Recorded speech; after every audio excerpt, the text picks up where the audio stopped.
adalah benang tak kasat mata, mengikat jiwa, menjalin cerita tentang keabadian. Inilah kisah jalinan persaudaraan Banggai Laut, Banggai Kepulauan, dan Banggai Darat dalam sebuah tradisi Malabo Tumbe.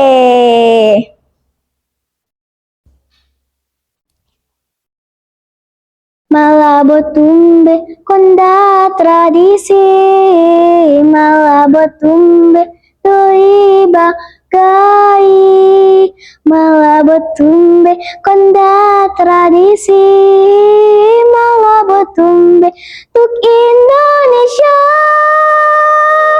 Malabo Tumbe.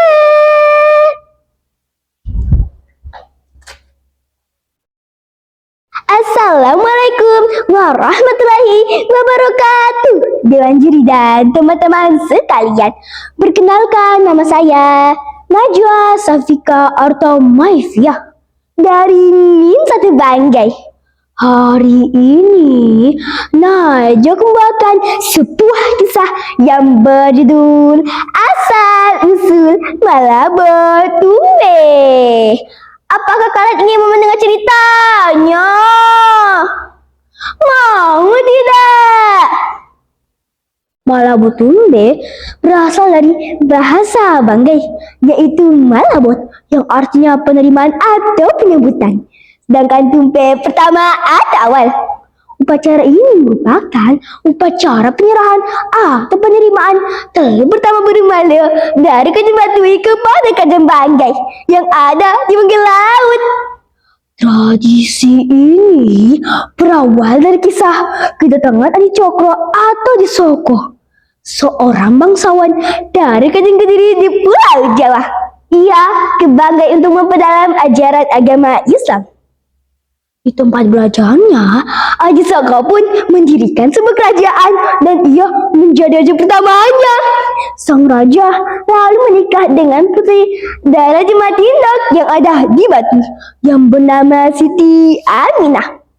Dari pernikahan mereka, lahirlah seorang anak yang bernama Abu Kasim. Atas kelahiran sang cucu, membuat Raja Matindak pun rasa senang.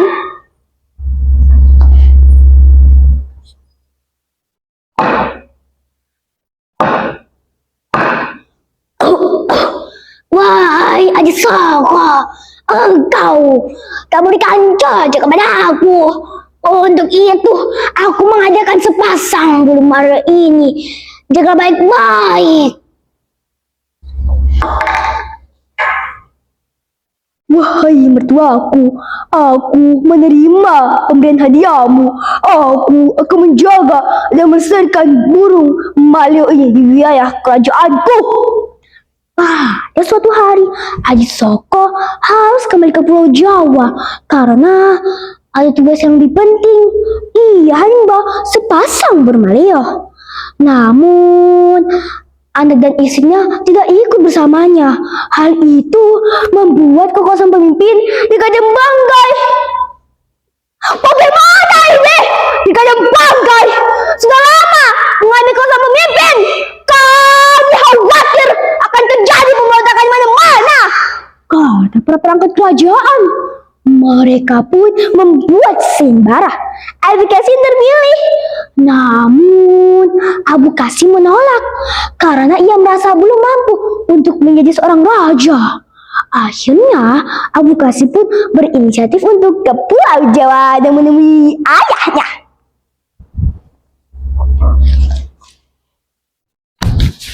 Ia berlayar melewati lautan yang luas menerjang ombak dan badai.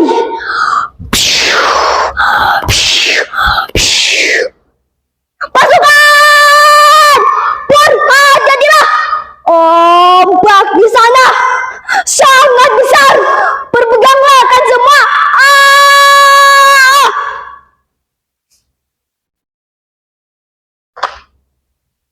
Akhirnya Abu Kasim pun tiba di Pulau Jawa dengan selamat dan menemui ayahnya. Wahai ayahanda, kedatangan hamba ke sini untuk menjemput ayahanda kembali ke kerajaan Banggai. Karena kerajaan kami sudah lama mengalami kekosongan pemimpin. Kami khawatir akan terjadi pemberontakan di kerajaan Banggai. Anakku Abu Qasim, ayahmu ini belum bisa untuk kembali ke kerajaan Banggai karena ada tugas yang lebih penting. Untuk itu aku menunjukmu sebagai seorang raja menggantikan aku. Ampun, seribu ampun ayahanda, hamba merasa belum mampu untuk menjadi seorang raja. Baiklah kalau begitu, jemputlah kakak Mandapar yang ada di Ternate. Bantulah ia menjadi seorang raja. Dan aku menitipkan sepasang burung maleo ini. Jaga baik-baik. Akhirnya, Abu Qasim pun kembali ke kerajaan Banggai. Kerajaan pun hidup damai dengan raja baru, yaitu Mandapar, yang dibantu oleh Abu Qasim. Nah, teman-teman, kalian tahu tidak, burung maleo pemberian Adi Soko tidak bisa berkembang biak di kerajaan Banggai. Karena burung maleo hanya bisa berkembang biak di tanah berpasir atau dekat sumber mata air panas. Maka dari itu, Abu Qasim pun menitipkan sepasang burung maleo kepada keluarganya yang ada di Gunung Batui. Wahai masyarakat Batui, aku menitipkan sepasang burung maleo ini. Tetapi aku ada satu syarat untuk kalian. Jika suatu saat burung maleo ini bertelur, kalian harus menyerahkan telur pertama burung maleo ke kerajaan Banggai.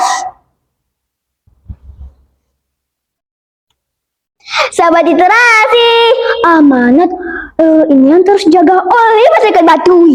Bahkan masyarakat Batui dilarang makan telur burung maleo sebelum menyerahkan telur pertama burung maleo ke kerajaan Banggai. Upacara adat ini rutin dilaksanakan setiap tahun pada awal bulan Desember. Puluhan ratusan telur burung maleo akan dibawa menggunakan perahu oleh tetua adat.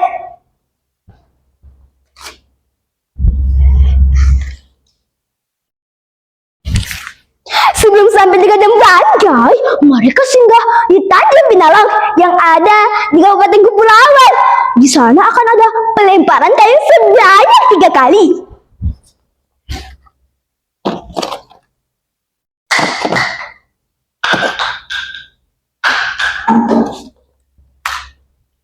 Selanjutnya, kapal berlabuh di desa Tawah. Di sana akan ada penggantian pembungkusan telur burung maleo yang lama dengan yang baru. Yang lama akan diangkutkan ke laut sebagai modal informasi kalau para rombongan pembawa telur sudah dekat menuju kerajaan Banggai. Sampainya di kerajaan Banggai, telur itu akan dibacakan doa dan nantinya akan dibagikan kepada keluarga kerajaan yang berhak.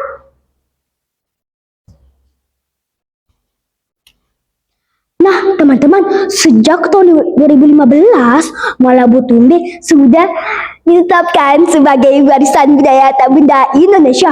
Untuk itu, mari kita melestarikannya ya, agar tidak punah ya. Itulah cerita Najwa hari ini. Wassalamualaikum warahmatullahi wabarakatuh. Salam literasi.